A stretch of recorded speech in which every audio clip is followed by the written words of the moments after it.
Hello, we are here again to discuss week 5 of Married at First Sight UK. Very quickly, please subscribe to my channel and follow me on social media. I am the Philosophical Love Coach on Instagram, Facebook, TikTok, and Threads. Let's get into it. There has been quite a lot of drama this week. Um, let's start from Joe and Maeve. So, first of all, where are we? We know something that at the moment Maeve maybe doesn't really know. Joe spoke to Ashley.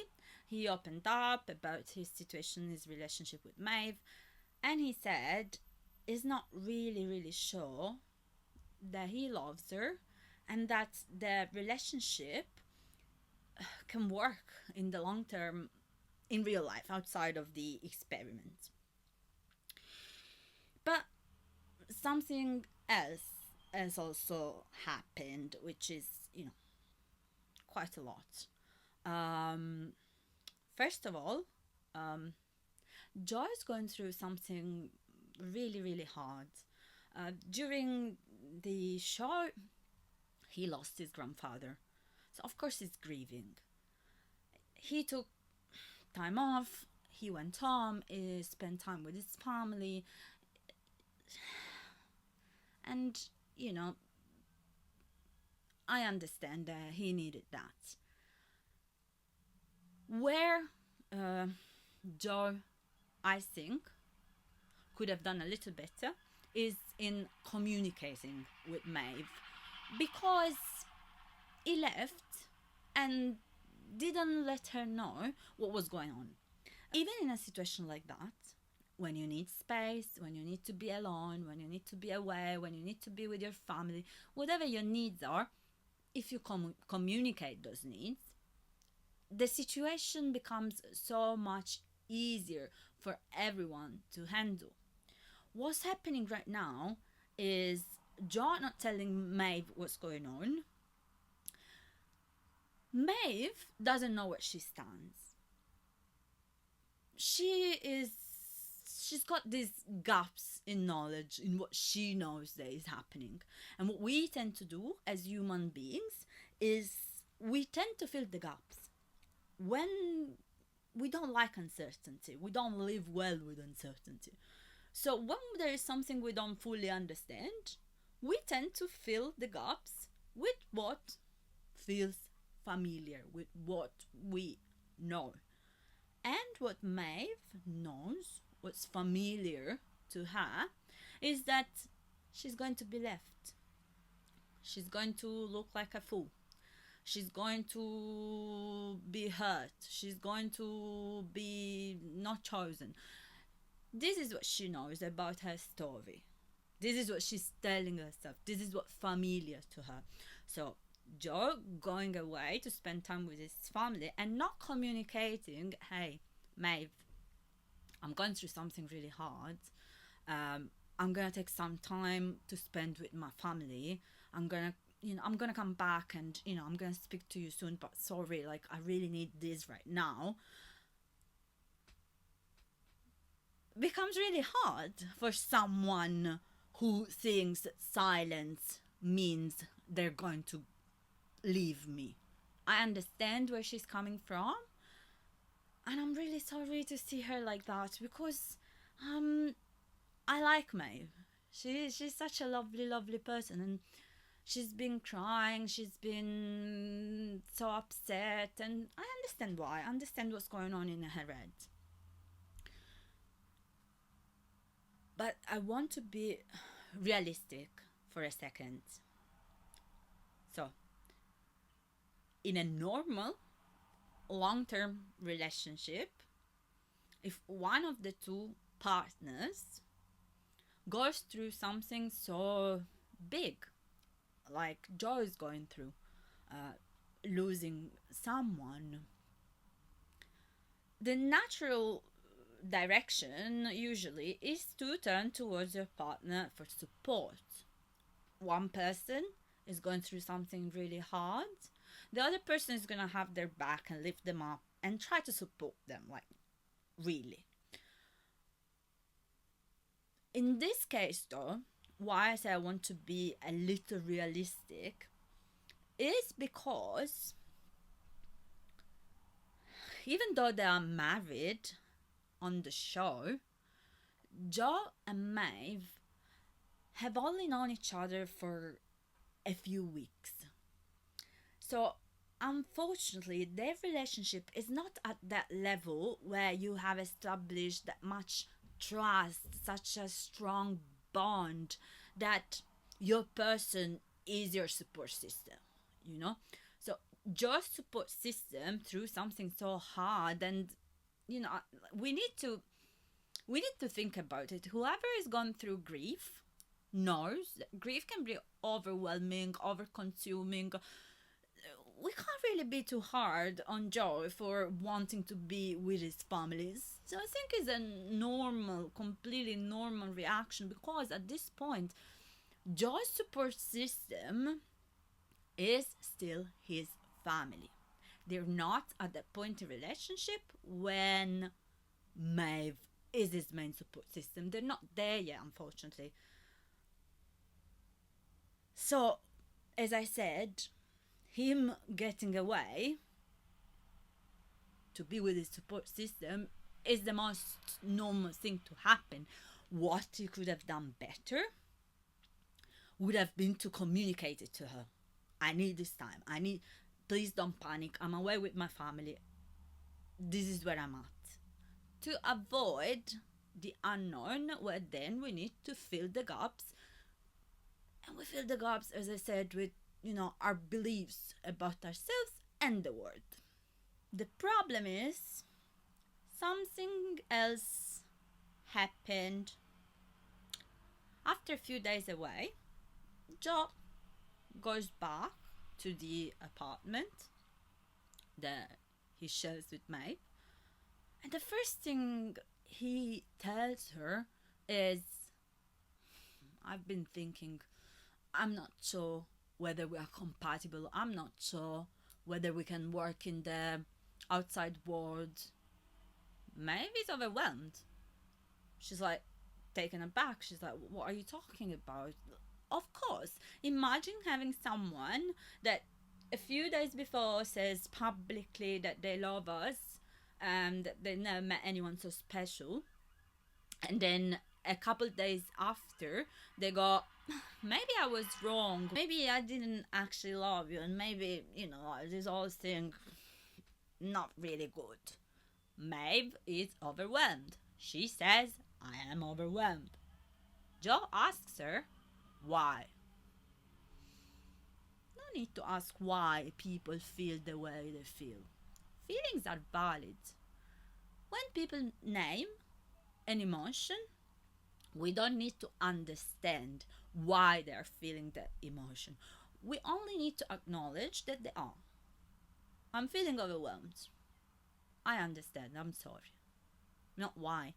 And also, to be completely honest, I'm not shocked by the fact that Maeve names overwhelm as the emotion she's feeling, because she's thrown into a situation where, it makes sense. I think most people could name the emotion as the emotion they are feeling in that moment.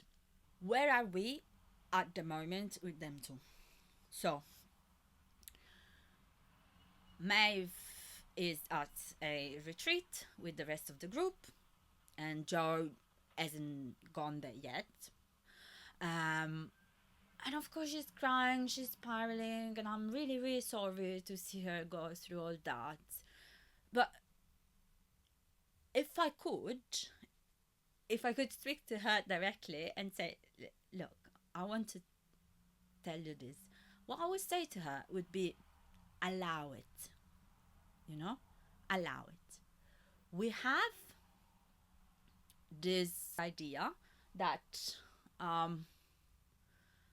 people aren't allowed to have doubts. If they ever have a doubt, on the relationship, on the dynamic, and they express it, the reaction must be, let them go. They're wasting your time. They shouldn't have doubts. If someone loves you, they never have doubt. I disagree. Especially at the beginning of a relationship, expressing doubts on the dynamic, not on the person.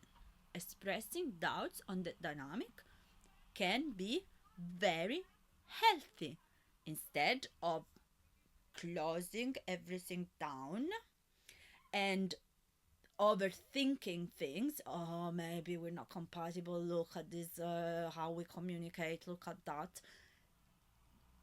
Talking about it with our partner can be the healthiest thing to do. A person saying, hey, I've noticed that we have very different communication styles, and because of that, we argue a lot and we never seem to understand each other. And this makes me wonder if really we can work in the long term. Doesn't mean everything is wrong with you. You're unlovable. I hate you. I dislike you. You are worthless. I want to run away from you. It doesn't mean that. We don't have to hear it like that. We hear it like that because we are defensive. And this is what Maeve does. She says that, like she says to the group or to the cameras, I can't remember, will I ever be enough for someone? She is doubting, maybe not her worth, I think so, but maybe not that, but whether anyone will ever see her worth. But Joe expressing doubts on that dynamic doesn't have to be received as Joe expressing doubts on how worthy of love Maeve is. It doesn't have to be that. We can allow people to have doubts on the dynamic of the relationship without changing who we are to please them. Of course, that's not, never become someone else so that someone else will love us. No. But when someone says, I have doubts on how we communicate, instead of hearing, you're a horrible person who doesn't know how to talk, we hear, oh, we are a problem, which is our communication styles. How do we resolve this as a team? Oh, okay, yeah. To be honest, we do have a communication problem. What can we do to make it better? How can we approach it so that we don't have that problem anymore? The way forward is always this way of thinking.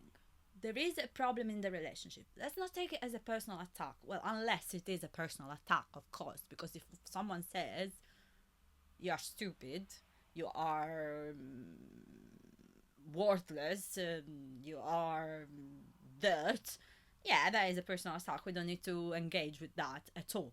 But if someone says, like Joe said, look, we can't communicate with each other, we have very different communication styles, and that worries me, I don't know if we're going to work in the future. How do we tackle this problem as a team? How do we resolve this problem? Because we love each other, we want to be together, and we need to fix this so that we can be together. That's how we turn a huge problem into something that we can work together to improve our relationship. And this is why we can allow doubts in the relationship, because if we express a doubt on a dynamic and we find a solution to that dynamic, we're going to improve our relationship, we're going to make it better for both of us. So I really, really hope that Maeve and Joe can move past all these bad dynamics that are happening. I want to say something else. Joe said maybe it is not in love with Maeve. He said that. Now, in a situation when someone doesn't love us, there's no point. They don't love us, like we need to accept and move on. No need to wait around and but in this situation with Maeve and Joe, I wonder. Everything started so well. They were so into each other. They were having this very, very great relationship and they were expressing love for each other. They were. So, I wonder if all this overthinking, all these um, issues they have with communications, Maeve getting defensive and him not telling her that it's gonna take some time, and his mother before telling him, oh, you're not thinking about the future, and his loss of his grandfather that is going through all these things that are happening. I'm wondering, are they blocking the love flow? It is a possibility. It can happen. Not necessarily when we don't feel the love, the connection, the you know closeness to someone. It's not always because we don't actually love them and then there's nothing to do. Sometimes it's because there's too much going on. We have to focus on all so many things that even the feelings feel like blocked. We need to unblock them. We need to let them flow again by coming back to the present, focusing on each other, on each other's strengths.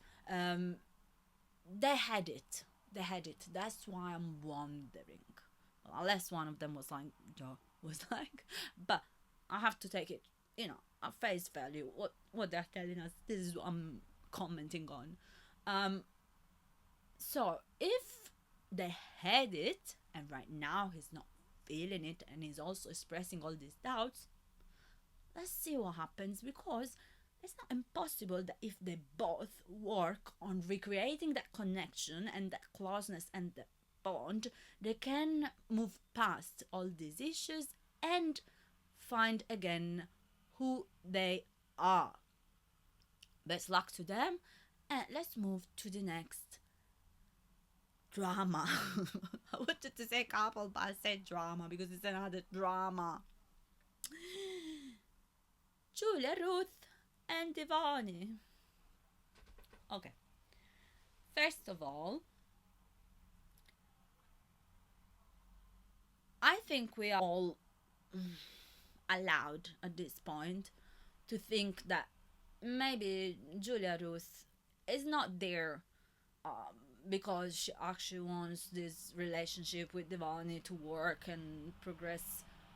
I think at this time we're all starting to think that maybe she went there because she wanted to find a real relationship, but maybe at this point she's just there because she likes to be on the show.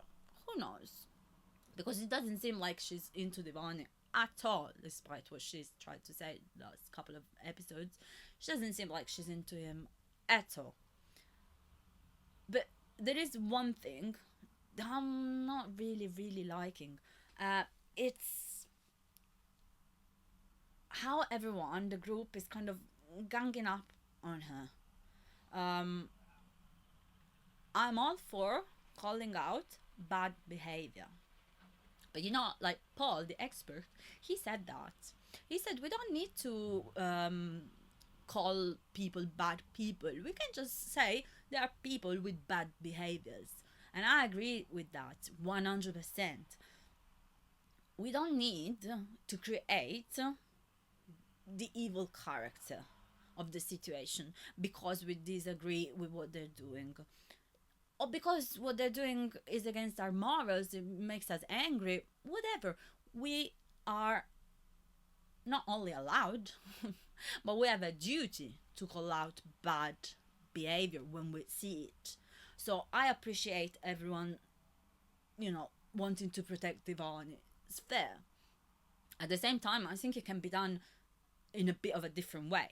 One thing is saying, hey, Julia Ruth, like I've noticed that you don't seem like 100% into this relationship. Do you think maybe you are hanging on to it for different reasons, and by doing that you might be hurting Devon in the process. Do you think maybe it would be more honest and better if you could just let it go and let him like heal and move on?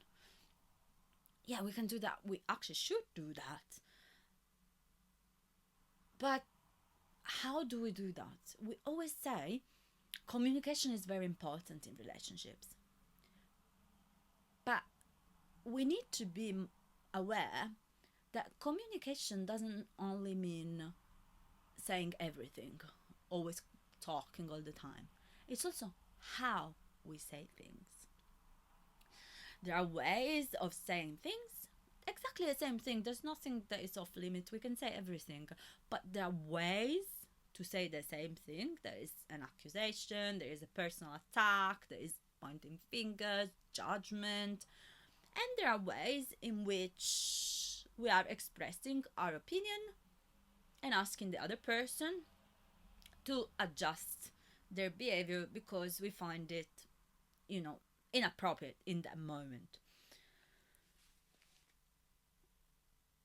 Communication, that we all say is so important in relationships, and compassion, because if we communicate to our partner, we need to be proficient in good communication and compassion for them as well. But these are not characteristics with which on and off. We either have them as human beings or we don't have them. We can't go like, oh, I'll communicate terribly with everyone in the world and then only to my partner I'll communicate well. And we can't be like, oh, I don't have compassion for anyone, but only to my partner I would have compassion. No, it doesn't work like that. You either have it or you don't have it. I'm not saying you need to be perfect at it. I'm not perfect at it.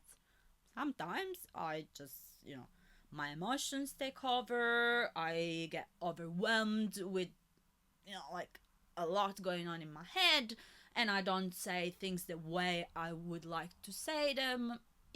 Nobody is perfect. Nobody needs to be perfect all the time. But we need to be aware of where we would like to be. Where we would like to be is somewhere where we know what good communication is. And the group at the moment is not displaying that to Julia Ruth. There is a lot of like judgment, pointing fingers. I think we can show compassion for Julia Ruth in a way of saying, you know what, I don't agree with what you're doing. 100% I disagree with you. Personally, I think like, move on, let him go. Like he deserves better than that. Without making her sound like she's the evil character of the story. We can do that. It doesn't mean that we are honest or direct. We can be honest and direct and also mindful of how we communicate.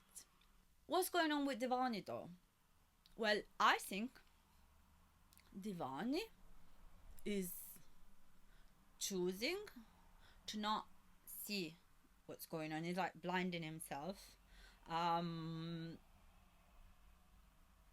hoping that all the issues will go away and that Julia Ruth will love him and they will have their happily ever after. Why do we do that? Why do we hang on to something that is so obviously not good for us? Because we love someone or like someone too much. But we should never love or like anyone more than we love or like ourselves. Which doesn't mean being arrogant. It means that we are the most important person in our lives. I have to respect myself and love myself if I have to have the capacity to love someone else and to allow someone else to love me. But if energetically we are a match for that type of relationship that is not respectful to me, that is not even giving me the bare minimum, why am I a match to that? Probably because of low self-esteem. Probably. It's like that's okay, that's what I deserve. Maybe not even consciously, of course, nobody consciously thinks, oh, I want to be in a horrible relationship where people treats me terribly. Nobody thinks that. But we have fundamental beliefs about ourselves that we're not always conscious of, that keep us stuck in some places. And if my fundamental belief about myself is that I'm not really worthy of love and respect, and you know, I will be a match for that type of relationship, I will hold on to it, which I think what Divan is doing. So well done to the group in this case, especially Leah and Bailey, for sitting him down and talking to him and saying, look, you really need to see what's going on. And it seems like they did. They did help him to see. Well, no, I haven't seen it yet, so I would not show what's going on yet. But it seems like they have helped him see what's going on a little bit better. So I really hope that Divani can be like, I have to let this go. It's not good for me. It doesn't matter how much I like her. It doesn't matter, none of it. I need to let it go. I hope my best wish for them is to go their separate ways, for Divani to, find what he's looking for, someone that loves him and, respects him and gives him what he deserves, and for Julia Ruth to not become the villain of the world, because she's just a person who's, making mistakes in her life and in finding out who she is and what she wants, and we've all been that. So let's call it out without making it into the worst possible thing ever. And let's see what's happening with April and Leo. Now, April is struggling. She even cried a little bit. She said she's disappointed. She's not getting what she needs out of this relationship, and I get it. They had this amazing start where they were both really into each other, and then when she tried to create a deeper connection, emotional connection, it fell flat because Leo is not giving her anything back, and that is a struggle. We can't. What are we going to build a relationship on? Just physical attraction and giggles? No, that's not what builds the relationship. As April is saying, the relationship is built on a deeper connection, 100%. And as I said before, I think she's a very open and emotionally intelligent person, and I understand that she needs that back from a partner. And she's even losing attraction because, attraction is not just someone is good looking. She thought he was good looking instantly. And on a physical level, she was instantly attracted to him. It's nothing to do with looks. That can be just the first moment. But if we don't build something deeper, the attraction is not going to be enough. It's gonna fizzle, which is exactly what happens here. So I'm with April really, but if there is one thing that I think at the moment would be much better and more useful for the relationship is if she could step back. I think she needs to detach from the outcome that she's expecting of Leo showing this deeper side of him. Detaching from the outcome doesn't mean, oh, okay, forget it, I don't want it anymore, I'll just take whatever. It doesn't mean that. Detaching from the outcome is, okay, I know what I want. It's here. What I want is here. I'm not losing connection to it. I want that. But I'm going to step back and think, okay, let's see when that comes, by allowing him to move at his pace. Because if she keeps saying it, she has said it, which is correct. She said what she needs. She mentioned her needs. Great. But if she keeps repeating it, she's going to create a huge deal out of it. At this point, what I think is happening is Leo is in his head. Leo is not in touch with himself, he's not present with himself. He's always overthinking. Am I saying the right thing? Am I doing the right thing? Am I going to disappoint her again because I'm being too shallow? And if we are so overthinking and so in our head, we're not going to be present with the interaction, and we're not going to be able to access our inner self. We're just going to be worried about how the other person is going to perceive me, and we're going to try to perform. And when we perform, we're going to lose the connection that we're trying to create. So I think by asking him more and more, April is making it worse for this to happen. If she could detach for 1 second and just observe, okay, you said it. You said, now you do you. Be yourself. You try to be as emotionally open, connected with yourself, emotionally intelligent as you are. Try to be you and observe. See what happens on the other side. In the end of the day, she doesn't have to make her up her mind today on whether she's going to be with Leo or not. If at the end of the experiment the emotional connection doesn't happen, she's always, has a chance to say, sorry, we tried, it didn't work. So there's no need to wanting it today. I understand that she's struggling with it. Yeah. Sit back, observe. If it happens, great. If it doesn't happen, unfortunately, it means that it wasn't there. And then you can move on.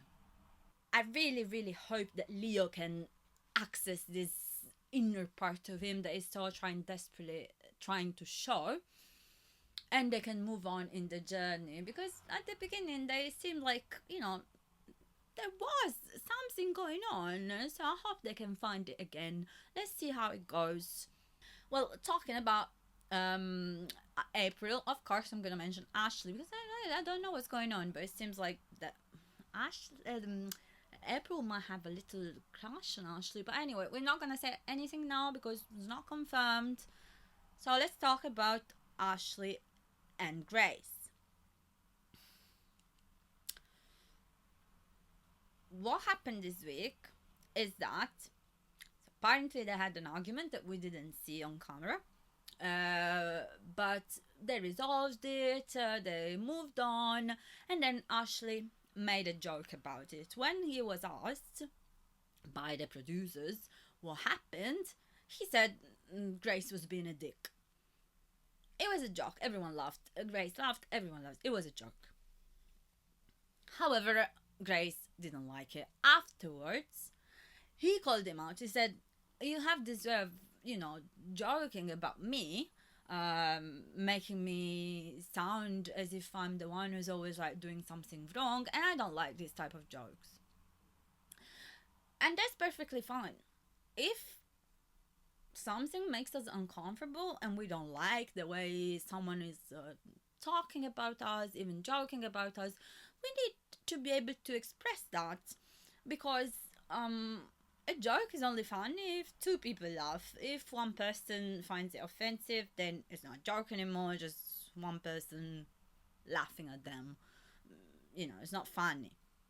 So I get it's perfectly okay to be able to say, look, can you not joke like that, please? Fine. But in this occasion, I'm thinking that the issue here is not the joke in itself, is that Grace doesn't trust Ashley at like a deeper fundamental level. She doesn't have the trust. She has this image of Ashley. I think she has this picture of him in her head, and she keeps trying to match his behavior with this picture that she has, because it was obviously a joke, and I think it's very, she's allowed to not like it. I'm not trying to tell her how she should feel about something. But in the moment, even she laughed. I think she thought about it afterwards and she's like, oh, hold on, that joke matches with that picture that I have in my hand. She doesn't trust him. So she gets annoyed. So I think here the issue is much, much deeper than just talking about what jokes I like, what jokes I don't like, and what you said and how you said. I think first of all, they should address trust. If this relationship is going to work, she needs to start trusting that Ashley has her best intentions at heart. If she can't trust that, unfortunately, she will always be like defensive and be like, oh, why did you say this? Why did you say that? I hope they can find it, but let's see. It seemed like they were getting a little bit better. Let's see if they keep improving or what happens. Let's talk about another drama that involves Julia Ruth again, unfortunately, which is Stephen and Nellie. Why Julia Ruth? Because apparently Julia Ruth has been telling people that she finds Stephen the most attractive husband, and that Stephen is her ideal type. And apparently, we don't know this, but Nellie said that she even said that she was staying in the experiment because she wanted to be swapped when they do the couple, swap. She wanted to be paired with Stephen. She was hoping. No. I totally get where Nellie is coming from when she's disappointed. Because, okay, they're not best friends, but there are two people, two women who are sharing a journey, an experiment, getting to know each other, they're talking about things. So, of course, it's disappointing to think that that person might have plotted behind your back to steal your husband. It is very upsetting, and I understand. But I think Nelly is giving it too much energy. Again, absolutely call it out. Go to Julia Ruth like she did. Nelly did that. She was open. Say, hey, I don't like what, all this talk about you wanted to steal my husband. I don't appreciate it. If you did, please be honest. We'll discuss it. Apologize. And it's not a way of I don't like this behavior. I get that. But Nelly now is talking about it with Stephen, which is also okay to a certain level. Like, oh, she asked, has she flirted with you? Absolutely, valid question to ask. He says no. Now, at this point, Nelly has two choices. She either going to believe what Stephen says when he says is not going to entertain it. He said, I'm not interested, I'm not going to entertain it, I don't care. Now, it's your choice. You have to choose now. Are you going to believe it and move on with your relationship and let go? And be like, okay, I don't like what you did, Julia Ruth. My husband said he's not interested, let's move on with the relationship. Or are you going to make it become the main focus of your relationship because you can't trust that your husband is actually going to stick with you? Because Nelly says Julia Ruth is beautiful, Julia Ruth is a model, and it's true, Julia Ruth is very beautiful. But that, first of all, it doesn't mean that Nelly isn't beautiful. Also, Nelly is a beautiful woman, and also, beauty is nothing to do with this. People stick together because something deeper than physical attraction keeps them together. So don't worry about how beautiful Julia Ruth is. Worry about your connection.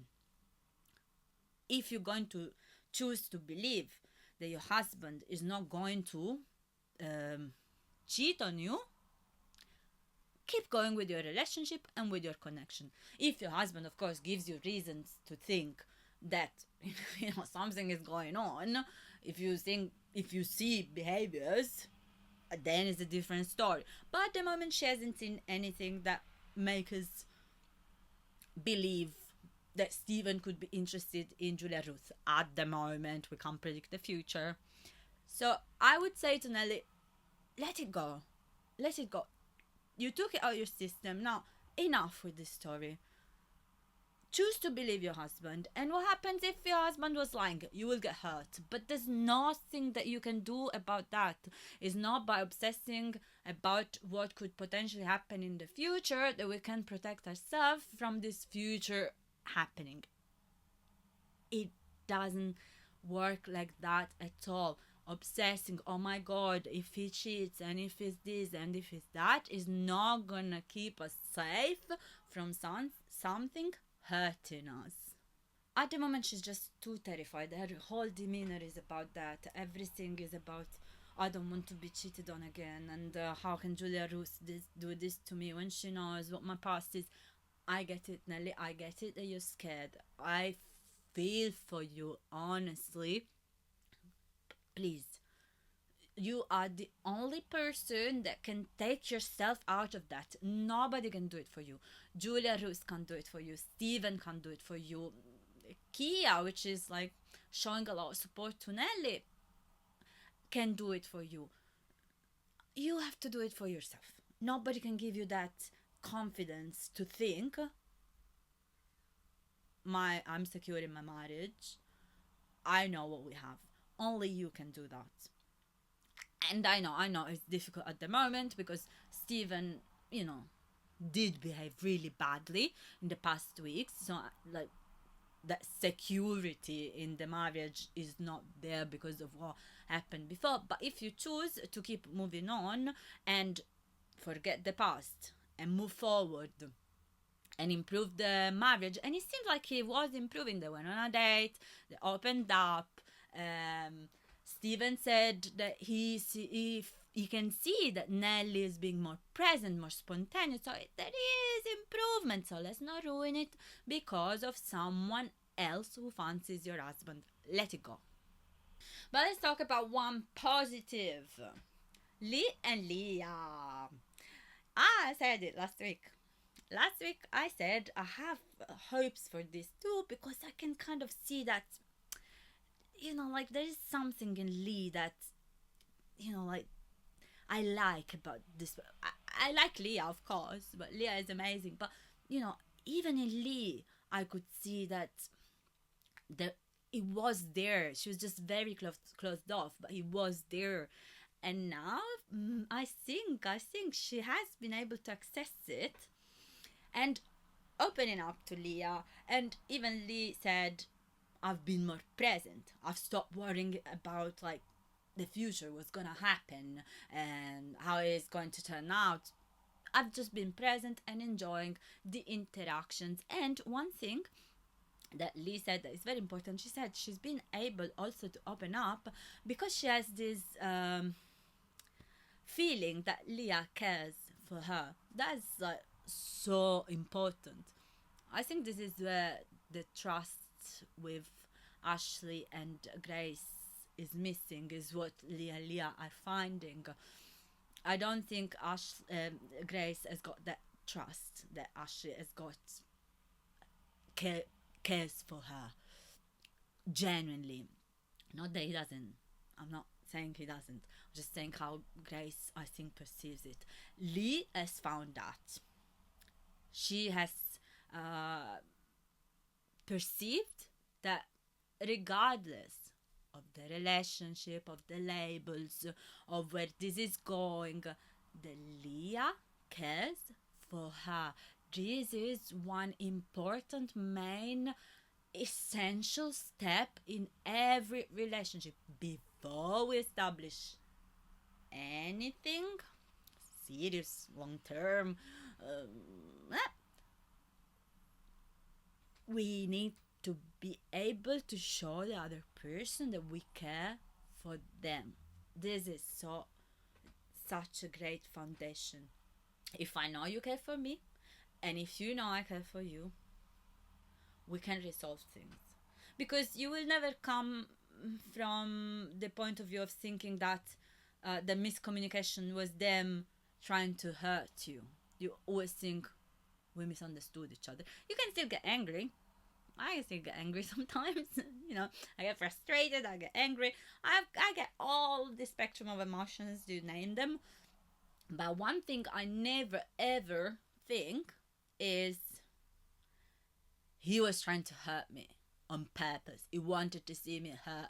Never. That is something that I know is not going to happen, and that's so helpful. Because when you know your person is human, they make mistakes, they miscommunicate as you do, they, misunderstand you, whatever. But you never think they are doing it to hurt you.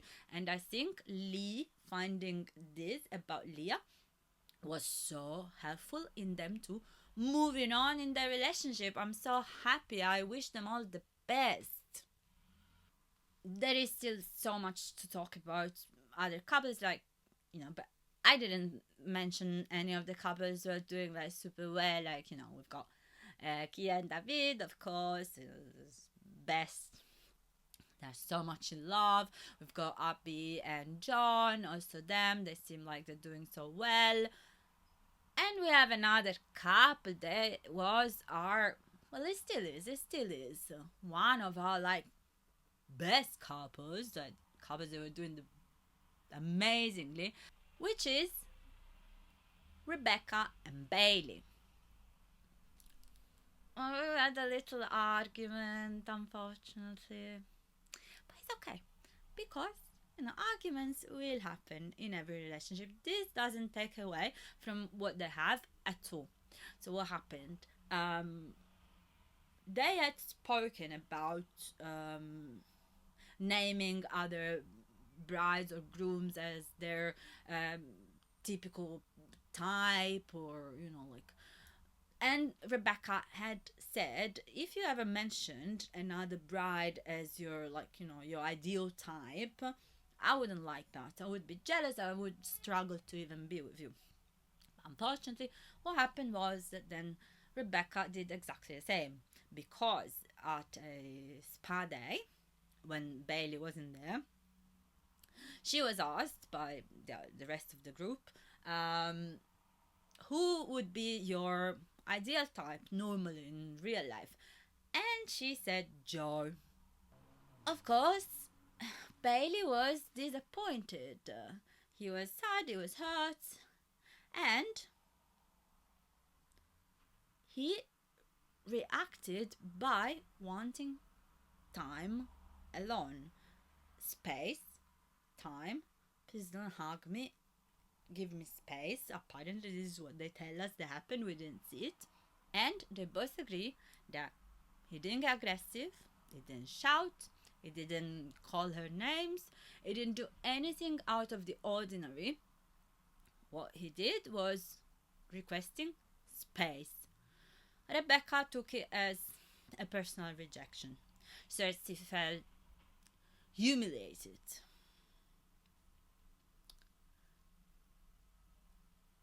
Unfortunately, we need to allow our partner time to process if we do something that we agree, because Rebecca was super honest about it. This is something that she did incredibly well. She took accountability straight away. She said, I know why I hurt him. In the moment, I didn't think that I was doing something wrong. If I look back at it now, I know I did something wrong. I can't go back in time. I can only apologize and take accountability. Well done. I mean, what can you do more than that? Nothing. Um, but what she also needed, I think, to allow would have been for Bailey to take some time to process and, accept. But for luckily, we don't see everything, how they handle the conflict. We don't see everything, but we do see like a very sweet moment where he says she's upset, she cries, and at the moment he says, "Look, I can't see her upset. I don't want her to be upset. I just want to resolve this and move on." Mm, yes, this is the point of conflict, to resolve it, not to win.